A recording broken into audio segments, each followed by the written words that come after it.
শ্রী শ্রী মধু দুর্গাপ্রসন্ন পরমেশ্বর। ব্রাহ্মণ পরিবারে রাস পূর্ণিমার পুণ্যতিথিতে দুর্গাপ্রসন্ন পরমেশ্বর জন্মগ্রহণ করেন। এই সাধন ব্রাহ্মণ মাতা চিন্তামণির কোলে দ্বিতীয় পুত্র রূপে জন্মগ্রহণ করেন। তার পিতা উমাচরণ চক্রবর্তী। পিতা দরিদ্র ব্রাহ্মণ। শিশু জন্মের সাথে সাথে সচ্ছলতা আসে। গ্রামবাসীরা আসে শিশুটিকে দেখতে। দেখে আনন্দে তাদের মন প্রাণ ভরে যায়।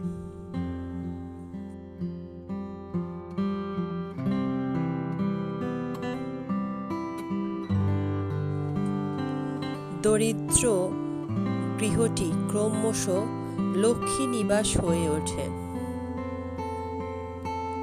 মুখ্যন্নপ্রসনের সময় পিতা তার নাম রাখেন দুর্গা প্রাসান্ন।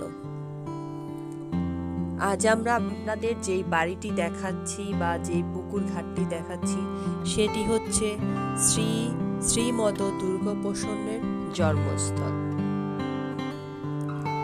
এখানে তার শেষ স্মৃতি হিসাবে রয়ে গেছে তার নিজের হাতে লাগানো সবেদা গাছ এবং এই পুকুর ঘাট। এখন এখানে যে পুকুর ঘাটটি দেখছেন এটি বর্তমানে সংস্কার করা হয়েছে। এখন যারা এই বাড়ির মালিক তারা এই পুকুর ঘাটটি সংস্কার করেছে।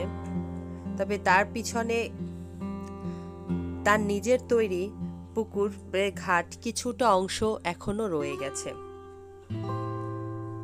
শ্রী দুর্গাপ্রসন্নের এই রাজাপুর স্কুলে তার হাতে খড়ি। তিনি তার শিক্ষা জীবন এই রাজাপুর স্কুলেই শুরু করেছিলেন। তারপরে সে যেখানে চলে যায় সেখান থেকেই তার শিক্ষা জীবন আরো দীর্ঘ শিক্ষা লাভ করেন। তবে এই রাজাপুর স্কুলটি তার ঐতিহ্য বহন করে যাচ্ছে, যেখানে শ্রী দুর্গাপ্রসন্ন তার হাতে খড়ি হয়েছিল এই স্কুলে। স্কুলের পাশে একটি সুবিশাল তেঁতুল গাছ, এটা প্রায় 400 বছরের পুরানো। এই দুর্গাপ্রসন্ন নামটি অপূর্ব ভাবের মাধুর্য ও তন্ত্র সৌন্দর্য দিয়ে সৃষ্টি। শ্রী দুর্গাপ্রসন্ন তার পিতার সাথে এই পুকুরে স্নান করতেন। বাড়ির পাশে রাজাপুর স্কুলের কাছে একটি স্থানে তাদের কালী মণ্ডপ ছিল। তার পিতা ছিল কালীর সাধক। এখন যে খালি জায়গাটি দেখছেন এইটি ছিল শ্রী দুর্গাপ্রসন্নের বসত ভিটা অথবা ছোট্ট তার বসত কুটির। এখানে ছিল তার বাসস্থান।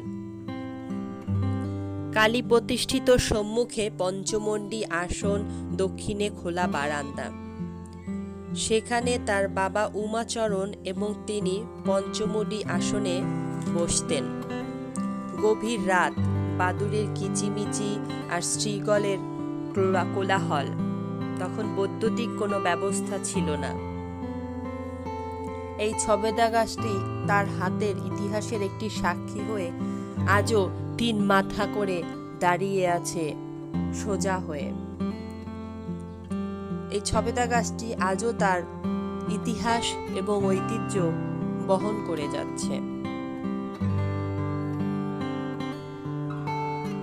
এখন আর এখানে শ্রী শ্রীমদ দুর্গাপ্রসন্ন থাকে না, কিন্তু এই সবেদা গাছটি তার ইতিহাস এবং ঐতিহ্য ধরে রেখেছে।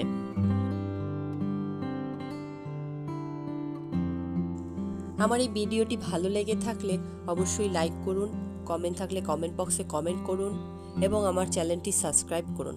ধন্যবাদ।